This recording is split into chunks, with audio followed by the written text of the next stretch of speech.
It is a strange market right now. The economy's kind of weird. It's a weird season, presidential year, dollars up, dollars down, inflation, you name all the stuff is being talked about in the news. The question everyone really needs to know is, where are the cicadas? No. Should you be looking at a new RV or a used RV? You're going to get an RV anyways, but should you opt for the new whiz bang, or should you find something with a little bit of mileage, a little bit of love, but in great shape? What you do? I think the answer isn't as easy as it seems. So we have to let's talk. We got to talk about it. Oh, we got to talk about it at length. Okay. Welcome to the RV Small Talk podcast, where we talk about lightweight trailers, truck campers, and the people, places, and adventures that go right along with them. We're your hosts from Princess Craft RV. I'm Clint. I'm PJ. And I'm so happy to be here. I feel like it's been forever. It kind of has. In the life of like a fruit fly, it's been several iterations of lives since you've been on a podcast. Are you saying a whole family of fruit flies has died since I sat behind this microphone? Generations. Wow. We're probably in the great-great-great-grandpappy. So I'm just murdering fruit flies now? No. It's just been that long, that length of time. You haven't touched a fruit fly. Well, maybe you have.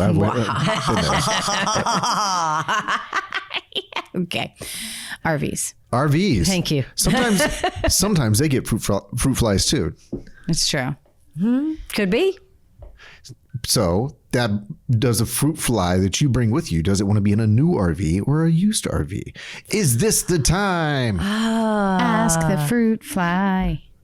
So who's in the market right now anyways? I mean, if you've been talking to the sales staff, watching the stats here in Texas and nationwide, who's in the market right now? People are in the market for a good deal. The market is down, meaning there are less buyers out there right now, I believe. But I think it's that people are still looking for the deal of a century. And we see a lot of customers come in. They kind of know what they want. They're looking around. And every time you say, yeah, we have this used one for $32,500. Okay. Well, I was looking for one kind of in the 15 to 20 range. And you're like, yeah, that's always been the magic number, though. Well, that you won't find. If you find one, it won't be as good as this one, or it will be a lot older.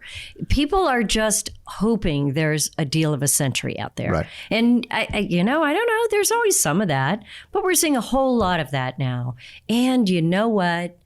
We also have found that there are some deal of the centuries out there, right now. So the number that you threw out there was interesting because that 15,000 kind of range has always been kind of like the go-to number for entering the RV market. And you'll find lots of young families or what have you, people in their late 20s, 30s, 40s or whatever, or maybe they're in the 50s and it's their first one. And it'll oftentimes be like a special deal at a big dealership with the bunkhouse.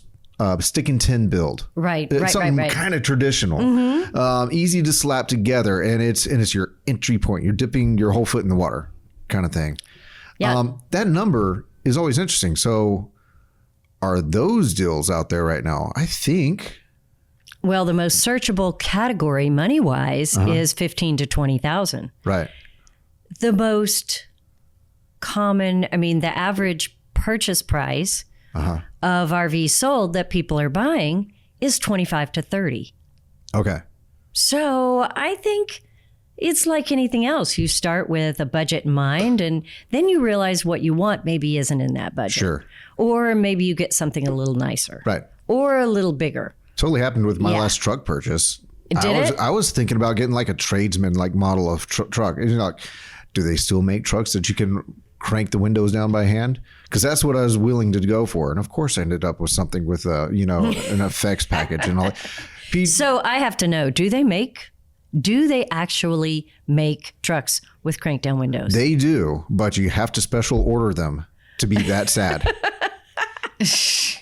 So I digress. I think that's pretty common. You're looking for something. You already convinced yourself that you're coming in and going, I just need, this is all I need. Isn't that from a movie? Yeah. That's all I need. And that's all I need. Yeah. So you come in with like, I'm gonna go with the basics, the basic trim, basic package. Don't need all the bells and whistles. But you get into the scenario and you see that first off on the lot, they have most of the options on them. And you also, as when you're in the environment, it'll be like, oh, I get how that would actually enhance the experience. So you start seeing the creep of dollars, but you also start selling yourself the value of the creep. It's a valuable creep.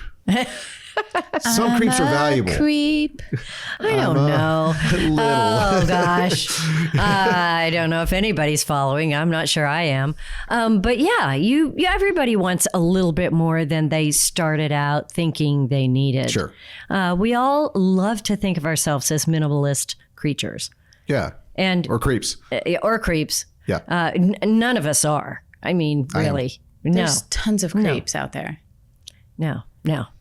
Okay, so just call me Jeepers. Are you saying there's no creepy people in this world?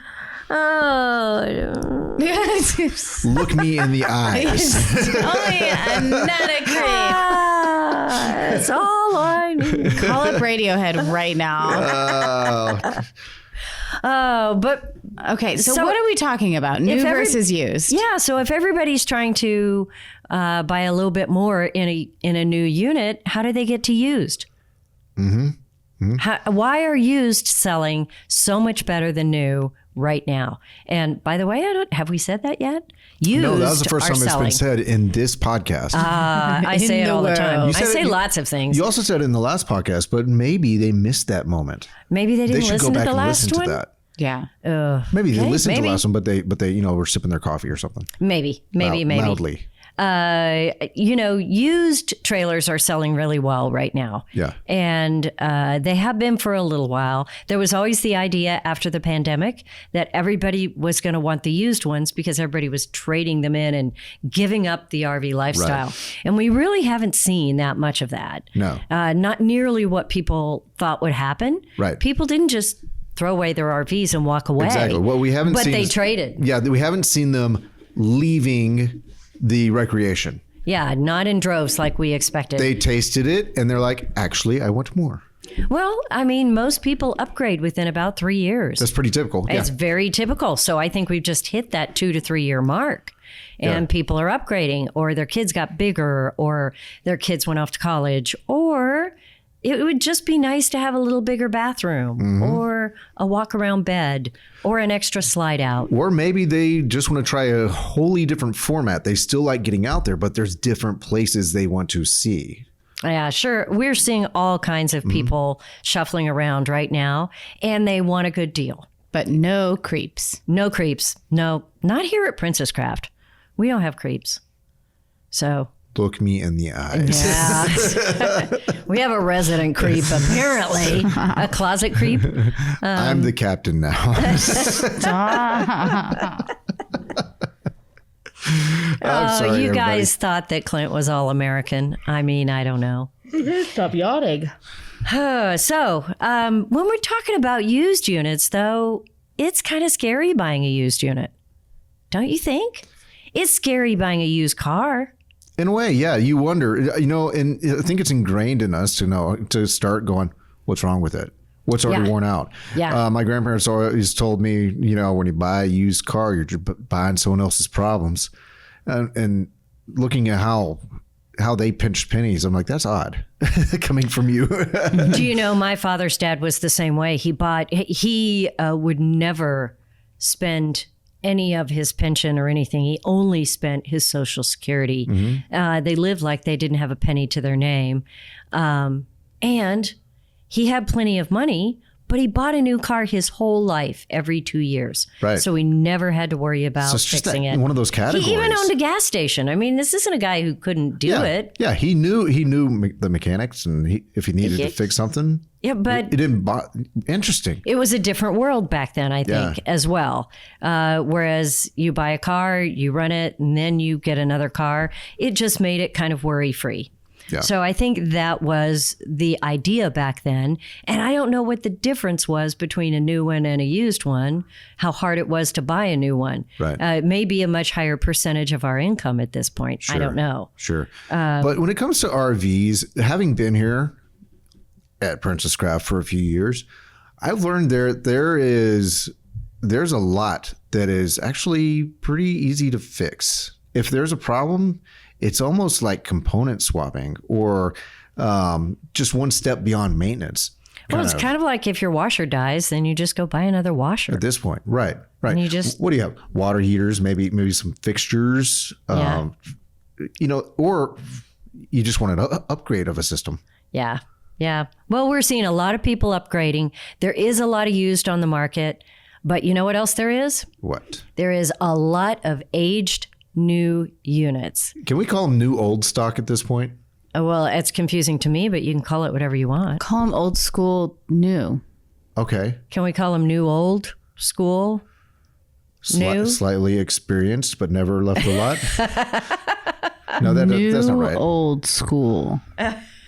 Okay, so there is brand new stuff that is maybe still, say, 2023s. Or 2022s. Yeah. They are still out there. Yeah. And if you find somebody with the 2022, Make is them an that offer. Yeah. Just make them If an it's offer. what you really want, but is that really better than a used one? Is it? I don't know. I don't know. So this is one thing that comes up whenever I look at some categories, like say a house or something like that. A house that isn't lived in seems to fall apart faster than a house that is lived in. Even if the people living in it are, not necessarily staying on top of maintenance 100%, it seems like nature starts reclaiming a house if a human isn't residing there. I think nature reclaims everything if no one's residing there. And that is the first fear of buying a used one. And it is something that people, I think, have misunderstood. So what happens when you're looking at this and you're buying a trailer from this guy and it looks perfect? And he says, yes, it's only 3 years old. I have kept it undercover the whole time and I've only used it twice. Sounds like a gem. It does. Right? Yeah. Sounds like the tires are rotted. Tires could be rotted. Yeah, I mean, I don't know how many bugs have made homes inside things Right. And even that you're going to have to tear apart. Even to under the fix. cover in Texas, it's still going to be well over 100 degrees in the middle of summer. So those seals might have still needed attention. Absolutely. So if he hasn't used it, he probably hasn't maintained it. So tires, seals, and then you're looking at propane that's been sitting there for 2 years. And, you may have wasp nests inside the furnace. And the only way to fix it is to pull out your furnace and pull it apart, clean it up. You could have had a water leak that he didn't know about. Sure. And if it's been sitting for 2 years, let's say the seals go bad in the first year and a few months. Well, now he hasn't been maintaining it. And even just undercover, you still have condensation issues and all that can still kind of creep in and what have you. And then That's the that batteries. word again. That's, yeah. Oh, it's got to go in the It's title creeping somehow. in. You'll figure it out. So, Those are the ones that people come to trade in and they say, oh, yeah, it's perfect. We haven't used it in 2 years, but, it was perfect. Yeah. They bring it in and one whole side of it is black. yeah. And we're like, they said, How? oh, yeah, it was just sitting under a tree. And I'm like, Oh. nobody's touched this in Right. 2 years. Yeah. And you go inside and you find that they put one really heavily used gym sock in there for some reason and let it bake. It smells like something. Or you have rodents or creatures that have lived in there and you can't tell till you get in. Man, we are scaring people. Well, I think that is the object of the game here because sometimes you think it's a great deal if it hasn't been used. So what's And the it's words of wisdom though? Would you go buy a car that hadn't been driven in 2 years? Well, I did buy a motorcycle that way. Well, yeah, and then you went and bought a new one because you couldn't keep it running. You got called out. Yeah. Okay, hold on. Okay. I not only got it running, kept it running. I broke a spring, and because I am a large human, it squatted down too much, and I would have bottomed out on large bumps, and I was going to ride it off road. So it's still running great. Is that your excuse for buying a new one?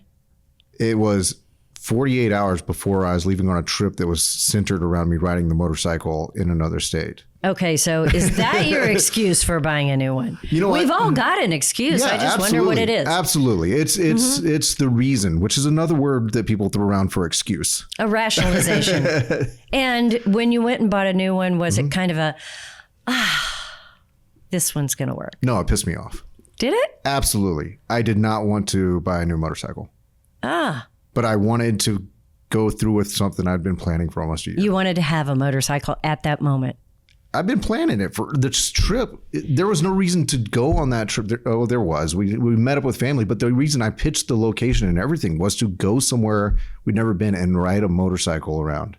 Okay, so don't you think that customers buying an RV might have that same thing? We have a trip planned this summer, and if I'm going to buy one, I really want a bigger one that will be more comfortable. It'll have a bigger bathroom, and I want it for this trip. Yeah. Right? Yeah. I mean, sure. Yeah. And I did buy a new one because I was so ticked off, and I did want something that was like, well, if I'm going to do this, I do want to know that it's reliable and has warranty, because I already have something that I'm putting back together and rescuing. I had my rescue case. So I did get a brand new one because of that notion. Well, you've had a great time with it. Absolutely. So do we have, I mean, what would you tell somebody wanting to buy a used RV right now in this market?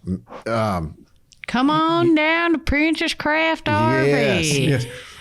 If it were me, there's no way I'm doing it if I don't get my own eyes on it. Now, if you don't feel confident in getting your own eyes on it, we do work with RV inspectors and whatnot. Find a trusted dealership or get an inspector or get your own eyes on it, but be studied up and know what you're looking for. That would be me. Okay, well, what if somebody doesn't know what they're looking for? I'm just saying the hazard of buying a used one is it is older, things have been used, they may break or they may be broken or there may be problems that you don't know about. Sure. Right? Isn't even that the an fear? inspector will miss something. It's cheaper. Okay, it's cheaper. And is it really cheaper? Maybe that is the next step we go to, because we've had used ones and new ones that were really close to the same price. If there's new and used and they're within and it's an RV and they're within $5,000, I'm going new. Yeah, absolutely. Some people buy the used one and don't ever look for a new one. Right. But the internet makes it so easy. If you go on RV Trader, you can kind of see what there is across the country. And there's always some that are really low and really high. Right. But it gives you an idea of what's out there. Sure. So we're not very patient as humans most of the time when we want to buy something like this. Now. But if you can be a little patient, you can find a great deal either on a new one or a used one. So if you were buying a used one, I don't know if you're much like me. If I'm buying a used one, I like to be like, well, I'm going to immediately have the bearings repacked. I'm going to immediately have the seals checked, maybe redone. There's going to be a few things on my list of immediates. Possibly have those tires redone. What if it has been sitting for 2 years in their low hour? Who knows? Okay. New battery. So we're talking probably with all that, $1,000 extra. Do you just expect to do like right away maintenance, up to $3,000 maybe right away extra maintenance on top of a purchase of something used that's maybe 3 years old, 5 years old? Well, that would be a very smart, very prudent thing to do, but 99% of America is not going to do that. They're just not. They're all creeps. All of them. Wow. The percentage of creeps have gone way up in this episode. So one of the times that we see people wanting a used unit is because they want a real high-end unit for a lot cheaper. Right. We see this with Airstreams. We see this with the Olivers that we carry. Right. We see this with a lot of the high-end brands. Right. Anything that's like $60,000, $70,000, $80,000 or more. Right. People want to find a used one, and in my experience, they expect a used one to be 30% less than new if it's within a year or two, or they expect it to be half price if it's maybe 3 or 4 years old. Oh, you had me do some research before this episode, and that is not what I saw. Yeah, but that's what people expect, right? So what did you see? Well, I mean, I pulled up like an example of Airstream flying clouds. Now, granted, I know there's different lengths of flying clouds. There's Nimbus, there's Cirrus, there's Nimbocumulus. Moving on. Yeah. Okay, so no. So there's different. So I know this is not 100% apples to apples, but I saw used starting in 2019 up to pretty new. 51,750 up to about $100,000. And then but the new one started $100,000. The new one started at $100,000 up to $121,000. So you're looking at, maybe my estimate from when I compare, used Airstream is usually maybe 20% under the new selling price that I'm seeing out there right now. Now, if you get to something that's maybe a 2022 or 23, that's still new, you might even be closer than $20,000 between a new and a used. Right. So if that's the case, what do? Do you buy a new Airstream, or do you save 15 to 20 grand and get a used one? And I don't think in Airstream terms. That's not the strata I exist in.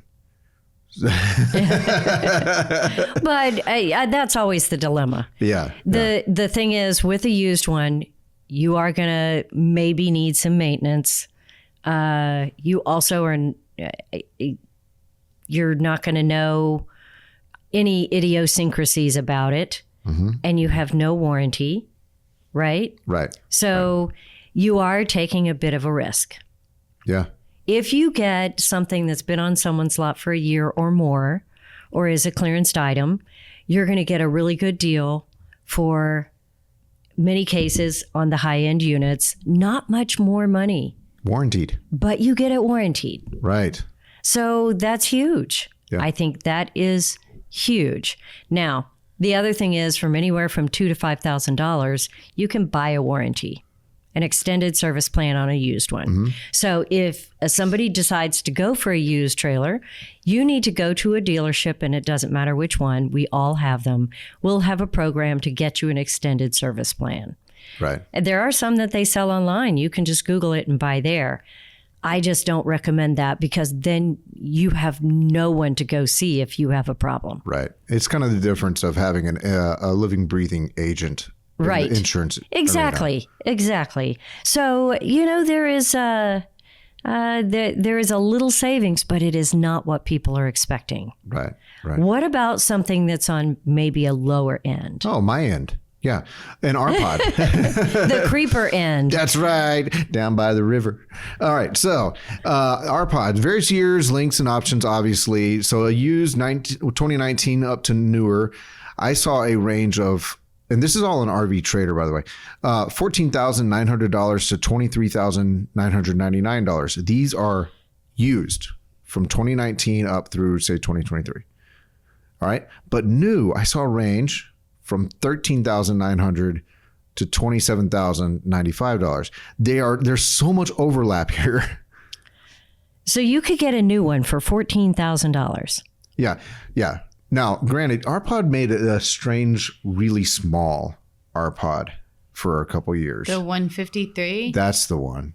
Yeah. And so that one, I think, is skewing the lower number a little bit. Okay, so let's go to the high number. Yeah. If you can get a used RPod for $23,900, top of the line, right, and you can get a used new one, I mean a new one, top of the line at $27,000, that's $2,000 different, $3,000 difference. Yeah, this is in that range that I spoke about. $3,000 difference. Why would you buy a used one? Right. Right. This is in that range where it's, to me, it wouldn't take much of a hop, skip, and a jump. So in the lower end, it is crazy that used is selling so well, because there are new ones out there that are only a few $1,000s more. It feels like people are literally buying the word used because there's an emotional attachment to, I did something I saved some money. I made a wise decision. I saved some money. You can tell people I bought it used. It's fine. And so there's that emotional, psychological thing playing out. It's like when people compliment my Stanley Cup, but then I just say, thanks. I know it's fake.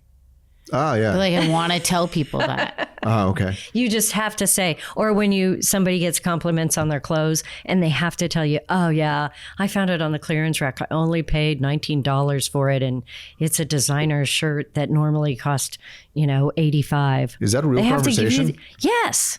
Do you know people that do that? She's looking at Caitlin. Caitlin? My mom. Okay. Mom, you've just been called out. Well, there's two types of people there. There's the people that say, look at my new purse. It costs $5,000. Yeah.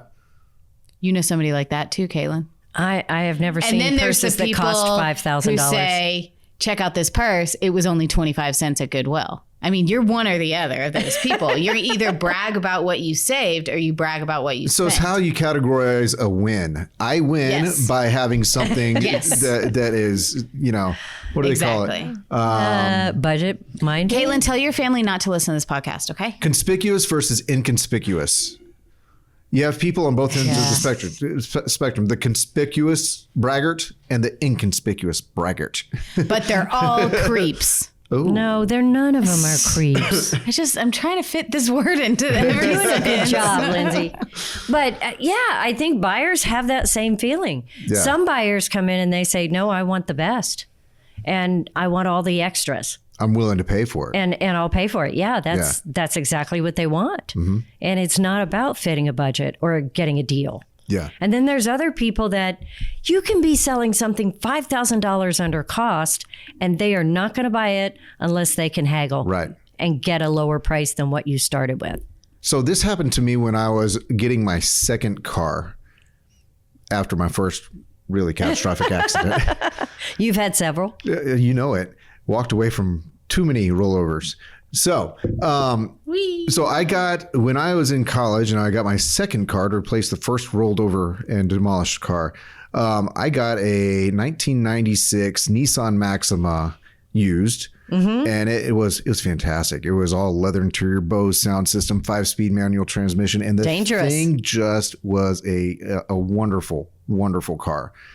And at the same time, a friend of mine, her dad went out of his way to buy her mom a Cadillac, I don't know, CTS or something like that. It was their sporty 2-door thing, but it also had all the sound system, leather. It actually was a manual transmission, I believe. It was almost the same car. It's just one was an old Nissan Maxima. One was a brand new Cadillac. Uh-huh. And her dad and I were in the parking lot just kind of talking about, and we talked about what he bought versus what I bought. And he was the top tier administrator of a local hospital. And I was a college student who just rolled a car and somehow walked away. and he at the end, he's like, huh, we kind of bought the same car from it being a car and having nice features standpoint. Right. And I'm going, I spent $6,000. And he spent a whole lot more. Oh, yes. And I think that this is kind of similar, is that he was bragging one way and there was nothing wrong with it. He got exactly what he was looking for. Right. And it was a status thing. And I was bragging the other way going, this is kind of a dream vehicle and all I had to do was roll one. But I think the point here, we have a point, is that I rarely do. People so many times look for used units because you do feel like you're getting a deal. Yeah. So can you tell me why the price of new and used is so close? Is it always like that, or is it like that in this season? And why is it like that? It is not always like that. It is, prices are so much closer right now because the industry as a whole is not finding enough buyers for the new product. There are a lot of dealers who have aging product on their lot, and they are willing to literally give it away. So the floor of the new stuff that's still sitting on the lot has come down. Dropped way down. Okay. Many times below cost if you get something that's a year or 2 years old. So it's not that used units are getting more expensive. It's that new units are aging and getting less expensive. Is there so any the gap is closing. Is there any upper creep on the used? Because I'm a creep. oh yeah. Every time you say it, it's the creep episode. So we know the floor of the new stuff has come down. Has the ceiling on the used stuff gone up a little bit just because everyone knows that used is selling good? You know, I don't know that it has gone up. But if you remember during the pandemic, everything was more expensive. Everything got higher. And it hasn't gone back down. And I do not believe the used numbers have dropped. So it's kind of like what they say about taxes. As significantly as the new has. Yeah. The used just has it has definitely dropped. Okay. I mean, there are people that we gave buy bids to who were looking at trade-ins a year ago, and they come back and were like, well, I can't give you anything close to that now. So they've certainly dropped, but not as much. Okay. And especially if it's within 2 years, then people consider it close to new. Manufacturers have not made a ton of changes in features and looks of the campers. Right. Because their factories aren't running full bore like they used to. And they have to help get rid of the aging units because they're sellers just like us. So if we don't get rid of the units, we're not going to buy more units. And they're still building them very much like they did 2 years ago because they didn't build as many as they thought they would last year. So now a lot of it, they just haven't spent the money on the R&D and the changes. So very few models have really had major renovations.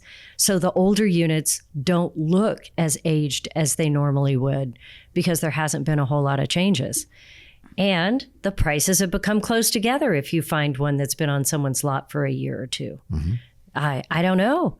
It is an interesting phenomenon that used is so popular now. Because of that. Because there are new things that are comparable that are not much more expensive. Right. What do you think this dynamic is doing? And how long do you think this dynamic might last? What is this dynamic doing to dealerships and to manufacturers? We kind of already hit on that. But how long do you think this dynamic might last? I think we've got until the spring of 25 before we see much of anything moving. Okay. So it isn't like anybody has to rush out right now to get a deal. This time last year, everybody was getting rid of their 22s. And there is still a ton of 2023 units out there. Right. And I know some of you are saying, well, that's not a big deal because, gosh, it's only 2024. But within the next month or so, we'll start to see 2025 models coming out. Yeah. So then we have new units that are essentially 2 years old. Yes. Now, one of the dilemmas that people will run into when they're comparing new to used is that most banks will finance a 2023 as being used, which is just a little higher interest rate. Okay. So that is something that you want to ask if you're financing, is if it's going to finance as new or as used. Because if the bank classifies it as used, you're in a different group of rates. Okay, I think I get it, but would you explain why a bank might do that and when that kind of changeover happens? Because the value has gone down on the unit. And banks generally charge a little bit more to finance a used one because they know that it's not going to be in as good a shape and they want to be sure they make some money on the loan. It is a higher risk for a bank. So it costs just a little bit more. The new ones, they know that new ones have much less chance of being foreclosed upon, of even being traded in, or if they did have to take it back, it would be in better shape. It's not just how they value the product. It's also how they see the reliability of people who target used or target new Creeps. purchases. I don't know, maybe. I mean, there's actuary tables I'm sure they go by of what percentage of these were purchased new, what were purchased used, and it protects them a little bit on the value of the camper because it's harder to determine. Yeah. And the changeover when they start determining something that yesterday it was new, now they're saying it's used, is usually as soon as the wheels of the next model year hit the ground at a dealership. Is that pretty near? No. Correct? No? Nope, that's not how they do it. They do it by, that is where sometimes pricing changes with the manufacturer. So if there is 2025s on our lots, some manufacturers will then let us discount the 24s, which we couldn't do until we had 25s. So that is kind of the breaking point there. So when do banks start going, no, that's used now? Yeah, but every bank does it different. But in general, banks usually say they go more by calendar years, and they say, "Yep, now at this point, we're going to change." But they're all different. Some of them can just say, "Hey, in March, we're going to start doing everything that's a 23 is going to be used, and our cutoff is March 15th or whatever." So it sounds like when you're sitting down with finance, and they've checked with 3 or 4 different places for financing, they're going to be able to tell you, yeah, such and such is this, such and such is this. And you say, well, why is this one so different than the other one? Oh, that one says it's used, and this one says it's new. Yeah. And most banks right now are going to say a 23 is used. It's pretty common. Okay. Yeah, a 22 is used. The 23s will be used very soon if they're not already. So that makes a difference. But is it enough difference? So on some of these, you looked at a Tab 400, which is a popular unit here. Now a 2019 is going to be 5 years old. So that's going to be half price of a new one. Okay. According to your records. Yeah, that's 2019. So 5 years. So if it takes 5 years to get to half price, but you could find one that's 2 years old that's used, if it was, 30-40% off, that would be great. Right. Most of the time, it's going to be 10% less than a new. And this is a good time to know about the history and construction of what you're looking at too. Yeah. Because there are some very entry-level trailers out there that you can supposedly find by the numbers really good deal on. But we know the manufacturer of Tab 400, New Camp, those things hold up really well. Right. Fantastic materials and components and just engineering. So their value should hold better. Well, and if you're looking at a high-end camper and it's $5,000 to $10,000 less on a nice high-end trailer, I don't know. I would think really hard about buying used. If it's 30 to 40% less, maybe a great value because you've got some room to put some money in it, and buy an extended service plan. So I guess that is really the main point of talking about buying used. Don't be fooled in thinking that just because it says it's a used trailer that it is a great deal, because it isn't always. There's other options out there. Yeah. That's all. Do the maths. Yeah. So is this the time? Obviously, we're all about people wanting to trade in, move up, chase their dreams. We're all about. But if it's simply, I have a trailer and I don't want to look at it anymore, is this the time to try to private sell? Or what have you? It's as good a time as any. Yeah. Holding on to it another 2 years until the market gets a little stronger is not going to help you. Not a good play. No. Used are selling. People are paying for them. Put it out there. Clean it up and put it out there. We did a great podcast, and it's been probably a year or two, on prepping a used unit and putting it on the market.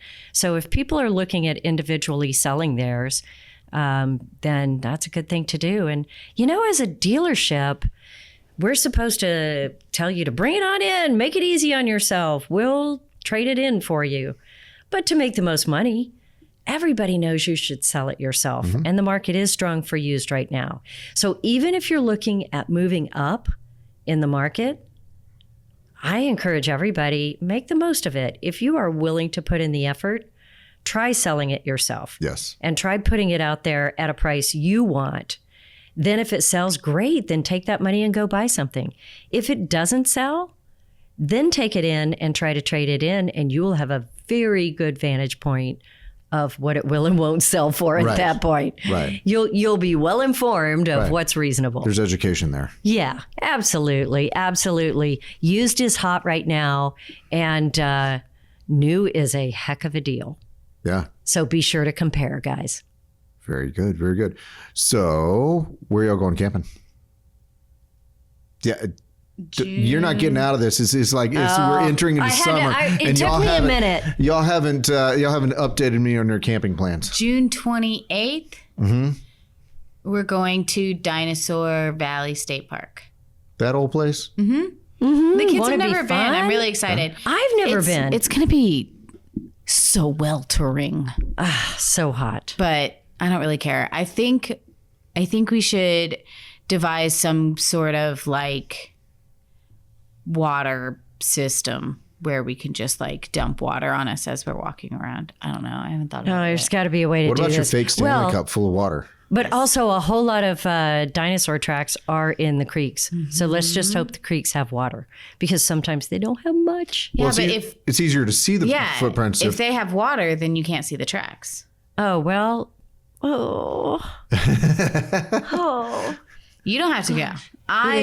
It is so hot out there right now. I can't imagine what it will be 3 It's weeks from now. going to be very hot. Bring and a I don't parasol. care. We live in Texas. We're Yep, going. we'll get used to it. No, we won't, but we'll still go. I've heard it's tons of fun. So we talked about that a few podcasts back, and then we just got off the air and made a reservation. Yeah. But next week, I get to go to UCamp. So I'm really right. excited. I leave tomorrow. Do I leave You tomorrow? leave tomorrow. Yes. Aw, I'm so sad. I'm going to miss everybody. I know, Lindsay. Me I too. hear that their high lately has been like 87, 88. No, the weather's going to be amazing. Here, the high's already been in the 90s. And humid. You touch the Ohio grass for me. I will. It's so soft and fuzzy. Yeah. And I'll eat an Amish donut for you, maybe. drive around I don't in know if golf I can finish carts. it. Yeah, It's nobody- huge. nobody- They are massive, like dinner plate size. UCamp is so much fun. Yes, if you ever want to see a whole bunch of crazy people having a blast, you need to look up UCamp, and you can look it up just like it's spelled, UCAMP, and it is new camps get together every year, and it is so fun. It is so fun. So fun. So very excited to be there. Yeah, fun story. I'm flying out with PJ and I still don't get to go. Yeah, I know. You get to go up there and work for a few days before. Then we're sending you home. But We're you having still get the fun. weather. You still get the get the weather. grass, and you still Yeah. get to hang out with the new camp people, which is, I Yeah, mean, that's pretty all right. half the cool people. Yeah, That's right. it's pretty all right. It's pretty cool. It'll be fun. Yep. Do you have camping plans this summer? No, I do not. Which is weird for me. It is Usually weird. by now I've gone on 3 or 4, typically 3 by now, camping trips. And I've done 0. Wow. You went on the rally. It doesn't really- I just don't count it. I know. I try to, but All right. Well, next podcast, we want to hear where you're headed. Make some plans. Come on. I just found out that a cousin of mine in Clinton, Mississippi, they just signed for a house on a few acres on a lake, and there's room for a trailer. So since I heard about that last night, Laura and I are going to kick around the idea of when we might go in the fall to visit my cousin and his wife and kids. Well, Clinton, Mississippi is no place I've ever been. So I bet it's gorgeous. You should go. Yeah. But you have to camp sometime in the summer. Come on. Yeah, but that's Come on. when Come on. I didn't plan anything, and my summer camping is always out of state at a higher latitude and altitude. Well, then got you better time? get to planning. Ugh. hey, Guys, just it is- throw a dart at a map. Yeah, it's going to land in like South Texas. No, dude. But you're a better shot than that. You're fine. All right. Well, everybody make some camping plans, and yeah, you got to get out there. You got to have some fun, and I hope you've got some great trips on the horizon. Everybody, that's it for this episode of the RV Small Talk podcast. We have had a good time talking new and used trailers and creeps. And creeps. And if you want to see the show notes for this episode and any other episodes that we have made in the past and maybe future episodes when you get there, go to rvsmalltalk.com. You can find us on social media. Just look up RV Small Talk Podcast. And you can also find us on the YouTube. Just look up RV Small Talk Podcast. We're there. Anything else, you two? No, I'm pretty impressed that you can go to our website and see the future. I have to look that up. Well, I mean, if you listen to this in a few months, you might see that we've made a few more episodes since this one. Got it. Everybody, thanks so much. We will see you next time. Bye. Bye.